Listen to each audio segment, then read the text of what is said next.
Hey guys, this is the WalterFootball.com After Dark show for March 28th, 2023, which is going to be in a couple hours. This is episode 4 of what we're doing here. Just thought I'd review my 2023 NFL mock draft that I just posted on the site like a couple of minutes ago. So I did this last week. It was thought it was pretty fun, so I thought I'd do it again.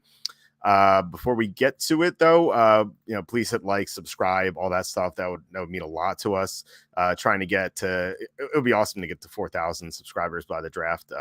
We got a month coming up. It's hard to believe that it's a month till the draft. So I guess it's a good time to get into these mock drafts. And if you're listening live, I know it's kind of late. I don't know how many people are listening live, but if you have any questions, just leave them here and I'll get to them after I review this mock draft. And I'll talk about the news, stuff like that, plus rumors, whatever. So at the top, once again, CJ Stroud to the Panthers. I don't think this is going to change anytime soon. From what I hear, Josh McCown, the quarterback's coach of the Panthers, is a big fan of CJ Stroud. Now, it doesn't mean that the Panthers are definitely going to take him. They could change their minds. They could find something wrong about Stroud. They could fall in love with another quarterback prospect. But I think if the draft were held today, the pick would be CJ Stroud. So let's go to number 2. The Texans taking Bryce Young again. I don't think this is going to change either. I think Stroud and Young are the top 2 quarterbacks in this class. We don't have any info on the Texans. Charlie and I were kind of stuck on that last year where we were we were deciding between Ike Ekwonu and Derek Stingley, and we decided, hey, like one of us will take Stingley to the Texans at 3. One of us is going to take Icky to the Texans at 3. Charlie chose correctly. He had Stingley in his mock, and it's part of the reason why he had 10 picks correct in a row. It's kind of insane. Like he's the best mock drafter out there. Number 3, Will Anderson to the Cardinals. So this is not projecting a trade. I actually projected a trade the last time I did this. Last week. Now, I feel like there could be a team moving up for a quarterback, but I just don't know like who, because I'm kind of down on the Raiders doing that. I talked about how they could do it last week. I don't think they will after hearing some things. The Falcons could, Titans could, the Buccaneers might be able to do it via 2 trades, kind of like the Eagles did in 2016, where they moved up twice for Carson Wentz.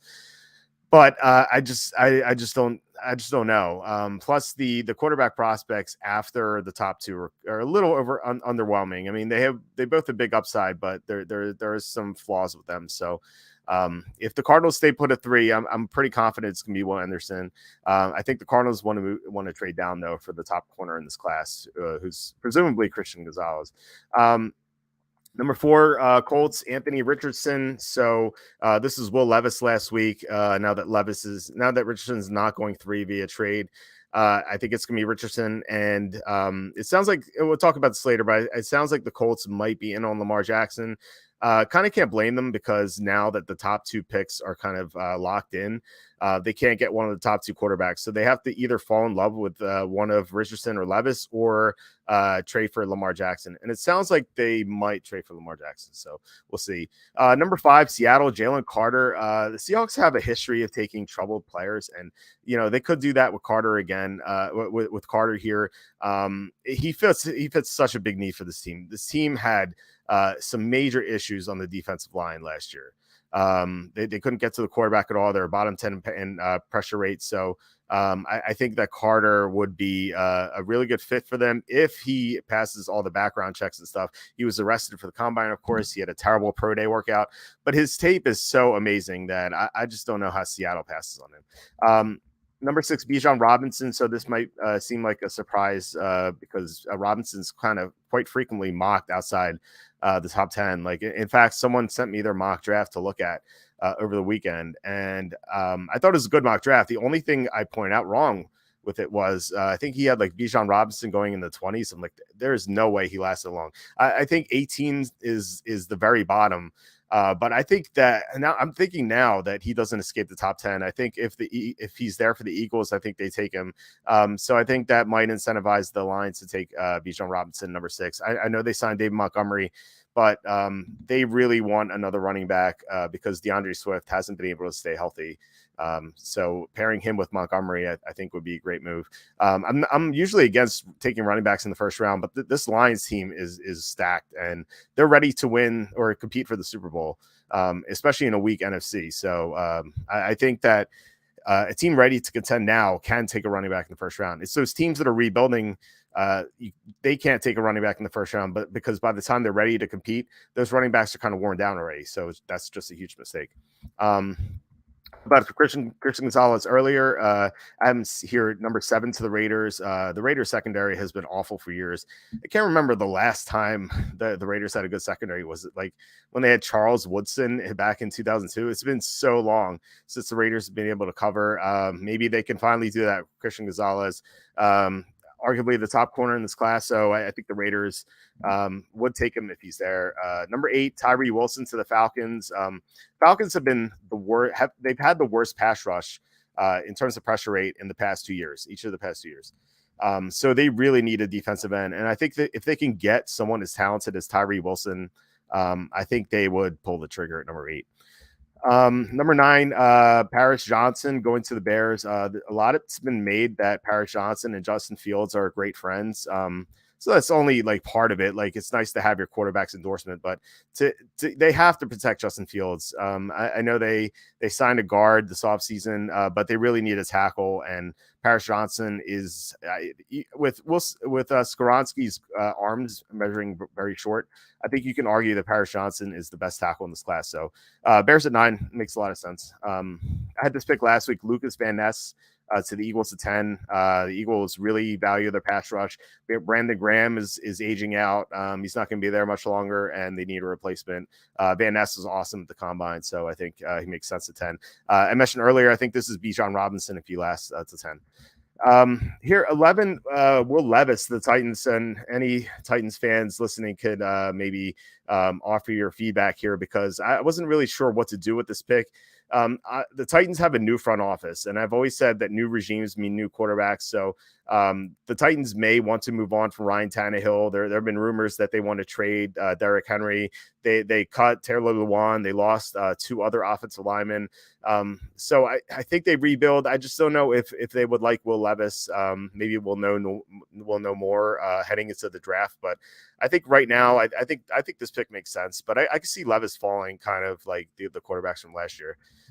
12, Jackson Smith and Jigba. This is a pick from last week. I mean, he's top receiver in this class, arguably, and the Texans really need a receiver. Brandon Cooks is gone, so the quarterback they take had to have someone to throw to.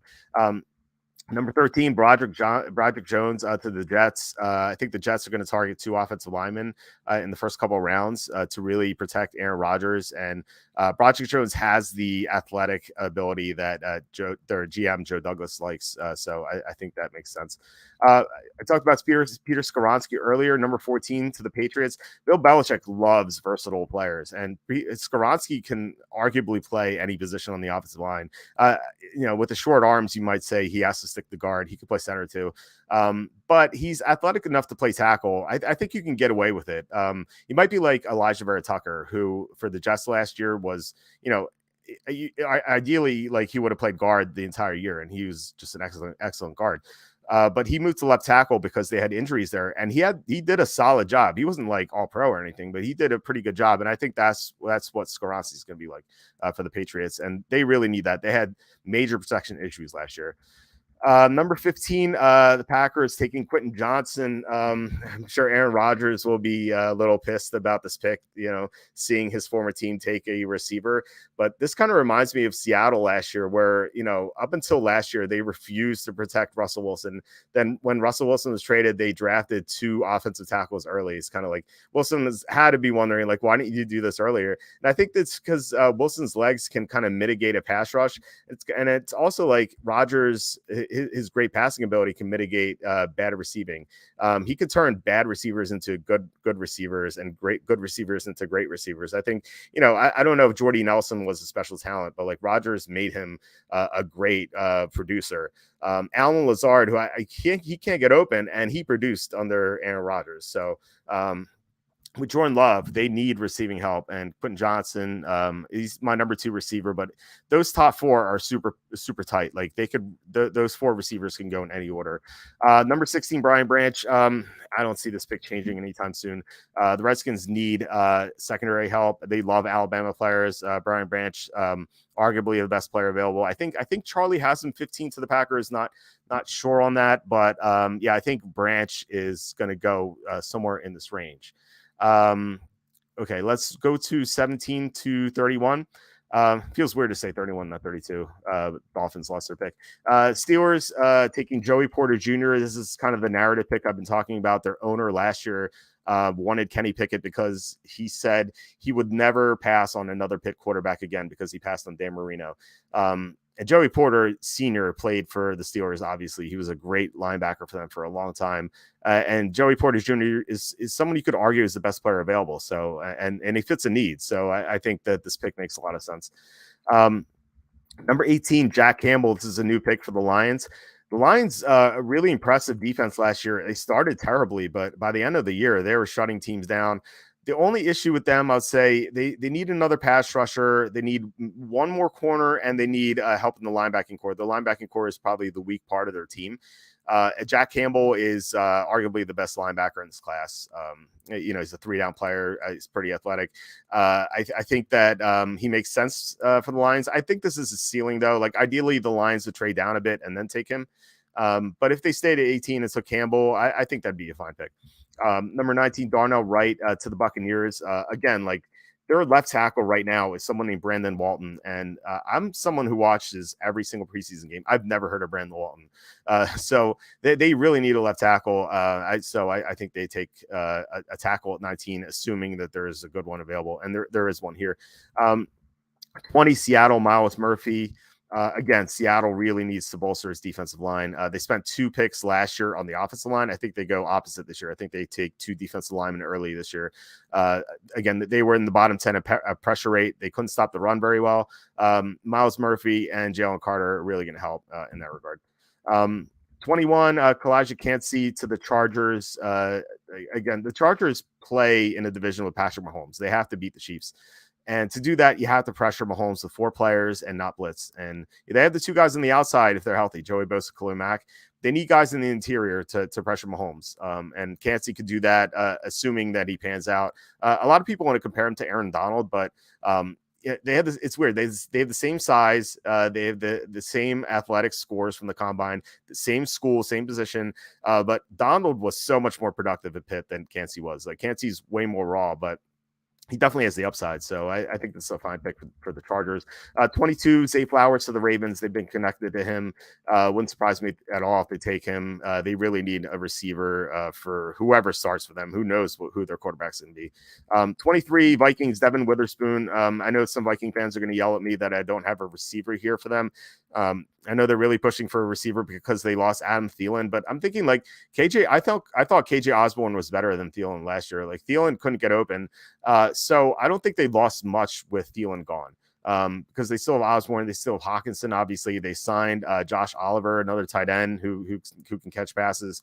So they have some receiving options for sure. Like they definitely need a receiver. Don't get me wrong, but I don't think they have to take one at 23. I think their cornerbacks are just way worse, and I feel like.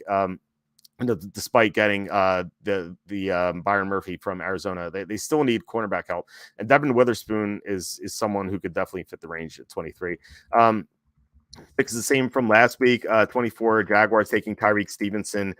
Jacksonville couldn't cover at all last year. They made some major strides. Lawrence was awesome at the end of last year, but their defense was just terrible against the pass. They really need some cornerback help. 25, Giants. I think this is Jordan Addison's floor. He could go way earlier. He could go as high as 12. He's just a special receiver. I think the Giants will be thrilled to get him here. They had nothing at receiver last year. I know they made some moves, like they got Paris Campbell. They re-signed Darius Slayton. It's just not enough. They need receiving help for sure. 26, Dallas, Michael Mayer. I know Dallas really wants a tight end. I don't know if it's going to be Mayer. I don't know if it's going to be Dalton Kincaid, someone like that. Could be Luke Musgrave. I don't know which tight end they like right now. I think it's Mayer, but I know that they really want a tight end because they lost Dalton Schultz. 27, the Bills taking Nolan Smith. I almost had him going higher, like maybe number 20 to Seattle. I could see him going maybe even earlier than that. I talked last week about how I just struggled to fit this guy into the first round of my mock draft, and I finally got there. I don't know why. I just have like this mental block with Nolan Smith where like I get to the bottom of the first round, I'm like, oh yeah, Nolan Smith. I don't know why. I just always forgot about him. But he definitely belongs in the first round. 28, Dalton Kincaid to the Bengals. Talked about him for Dallas's pick. The Bengals lost Hayden Hurst, so they need a tight end. Kincaid, arguably the best tight end on the board, but there are like 4 or 5 tight ends who could really go here. Charlie actually wrote an article for the Hot Press saying that this team sources tell him like they expect a huge run on tight ends in round 2, and I think that could leak into the end of round 1 too. 29, Jahmyr Gibbs to the Saints. Alvin Kamara may never play again, or he could just be suspended for this year. Who knows? He's in legal trouble, and plus, like, he's a declining player anyway. He just seems to have lost it a little bit. And this is kind of like, while I would like the Lions taking Bijan Robinson, I would not be crazy about this pick, even though I mocked it to the Saints. I think they could do it. This is kind of like what I think will happen, not what should happen. The Saints are nowhere near contending right now. Sorry to say that, Saints fans. It's just not like they have cap issues. They're so mediocre. They have aging players. Like, they have like Michael Thomas, Cameron Jordan. Like, these guys are on their way out.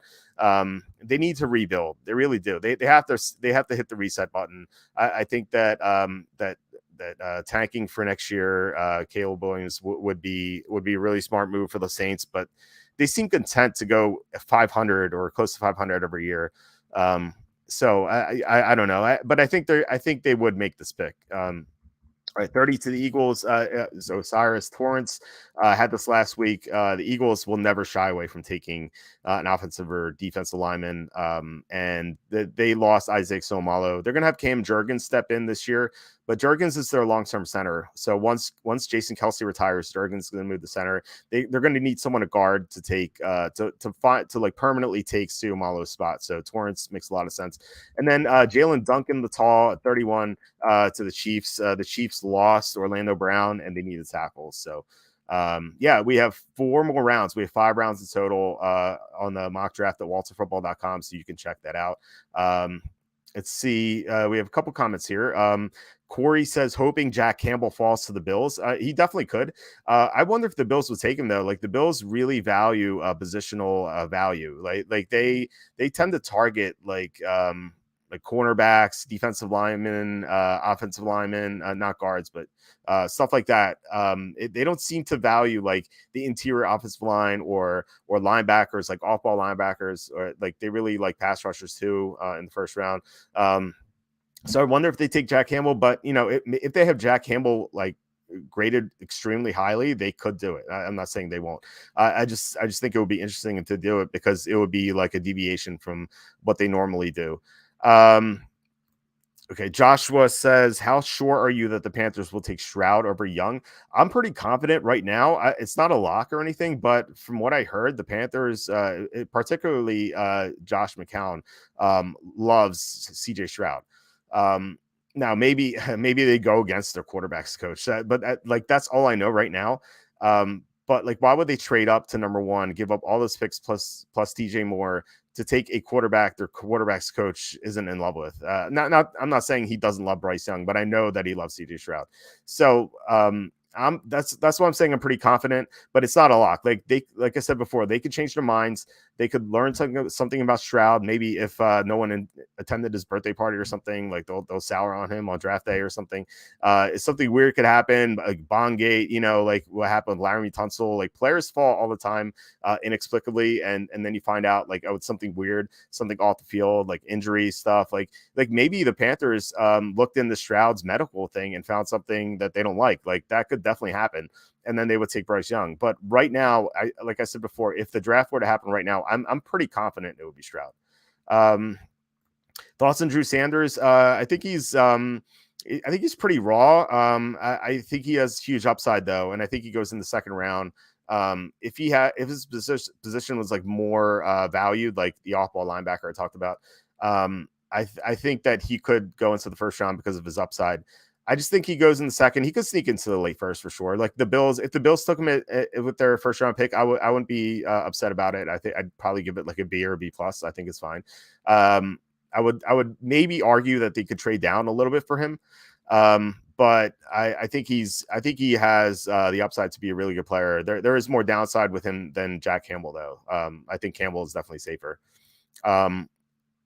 Bills need Campbell to replace Edmonds. Yeah, exactly. They have Milano, who's outstanding, but he tends to get injured like quite a bit more than the Bills would like, and they need a replacement for Edmonds. So I think that linebacker in like round 2 is extremely likely if they don't go linebacker in the first round. Like I think they go linebacker early. I'm just saying that it's not a lock that they would take a linebacker in the first round just because of that need, because like they really, like I said before, they really value those high end positions like edge rusher, tackle, receiver, cornerback. Like the positional value is so key. Like the Eagles do that too. Like that's why the Eagles will you will never see them go running back or linebacker in the first round. That could change this year with Bijan Robinson. Like there's always a special case for special players. But normally you will never see teams like that go like running back, linebacker, guard in the first round. All right, I wanted to get to some news from earlier. I talked about so we had some signings over the weekend. Wanted to touch on, or actually we had a trade of the Niners. They got Zane Gonzalez for a conditional 2025 pick. I'm not sure. We don't know what the conditions of this are, so I didn't even grade it. I don't know. Like I feel like this trade is kind of meaningless. Like they could just get another kicker, and then just like they won't owe the Panthers anything. So the Broncos got Marquez Callaway. He's gonna be their 4th receiver. Maybe he has a history of Sean Payton, so that I think that signing makes sense.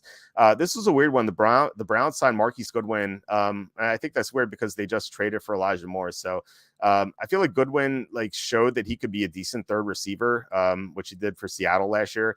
But now he's going to be Cleveland's 4th receiver with Elijah Moore there, and he's going to be behind Amari Cooper and Donovan Peoples-Jones. So not really sure what that signing's about, but I'm not like a hater or anything. Chiefs signed Brian Cowart, just a rotational guy. I love the signing. Eagles signed Terrell Edmonds. Edmonds was a 1st-round pick for the Steelers, and he had a rough start to his career. But he really improved as his career progressed. Like he was really good last year. And I thought that, teams might be wary of that because he was only good in his contract year. But the Eagles signed him to a 1-year deal for only $2 million. So it's a prove it deal. I love those. They're going to get Edmonds' best effort, and they needed a safety after losing Chauncey Gardner-Johnson. So like they're filling a need with a potentially really good player at a cheap price. So I gave that an A+. I thought that was like a no-brainer A+. Seahawks signed Bobby Wagner. So Bobby Wagner, obviously a longtime Seahawk. He was kind of slowing down toward the end of his Seattle stint, but he was really good for the Rams last year. He kind of revived his career. And Seattle signed him back for 1 season. So I thought it was a good move. I mean, Seattle can make the playoffs. They did last year. It's a weak NFC. They could definitely do it. And they needed help in their front 7. They lost Cody Barton to free agency, so that makes sense. Broncos signed Kyle Fuller, center, just the depth signing. Same thing with Browns signing Wes Martin for their offensive line. The Saints signed Brian Edwards. There's so much hype with Brian Edwards a couple years ago. I remember it was like a Raiders-Ravens Monday Night Football game. Everyone had Brian Edwards as a great play in DraftKings in that showdown. And he had no catches until the end. He caught like 2 passes at the end. He really disappointed everyone. Had never really lived up to his expectations, but the Saints need receiving depth. They don't know what they're going to get out of Michael Thomas. So I guess it makes sense. Maybe they can revive his career. And he has experience with Derek Carr. So it's a decent signing, but I just don't know if it's going to really matter all that much. Bengals signed Sidney Jones. They needed cornerback depth. Sidney Jones is someone who can play well if he's healthy, but he's never healthy. So that's just a big problem with him. But, I assume this is a cheap deal. We haven't seen the contract details, but I think it's a fine signing. And then the Niners got Matt Pryor as depth. They needed right tackle depth. A couple of rumors. Calais Campbell's scheduled to meet with the Lions. I love Calais Campbell. He's a great player over the years.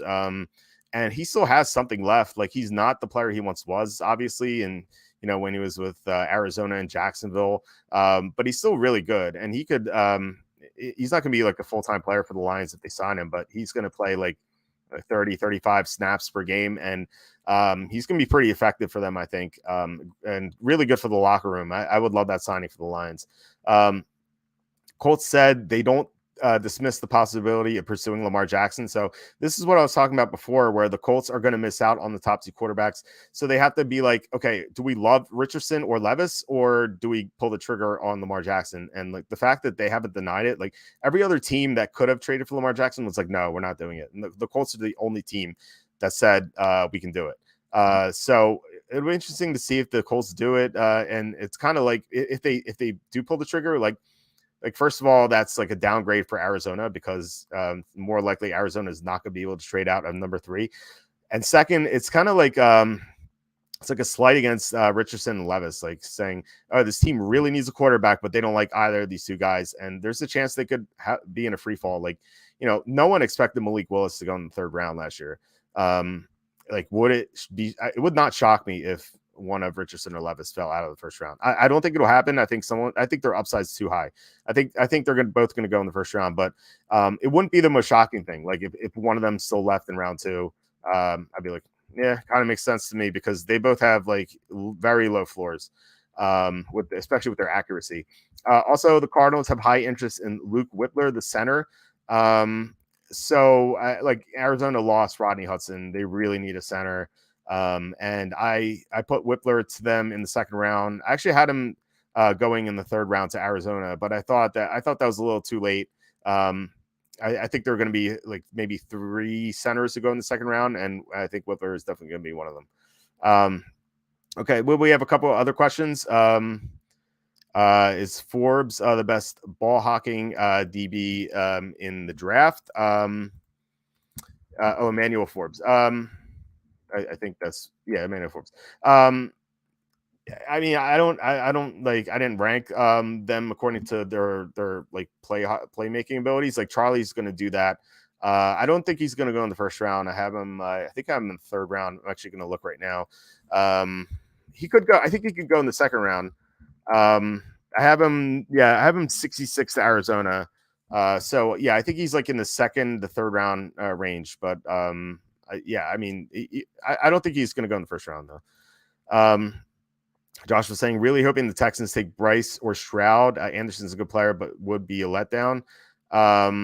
Yeah, I mean, I would be shocked if they don't go quarterback. I don't know. Like, I really don't see a world where they pass on quarterback, especially with those two. Like, if there's only Bryce or Stroud in this draft, and the Panthers took like that one, and then they had to decide between Richardson and Levis, I could see the Texans going Will Anderson and then hoping one of them would be a 12. But like, given how good Stroud and Young are, I think that I think they definitely go quarterback at 2.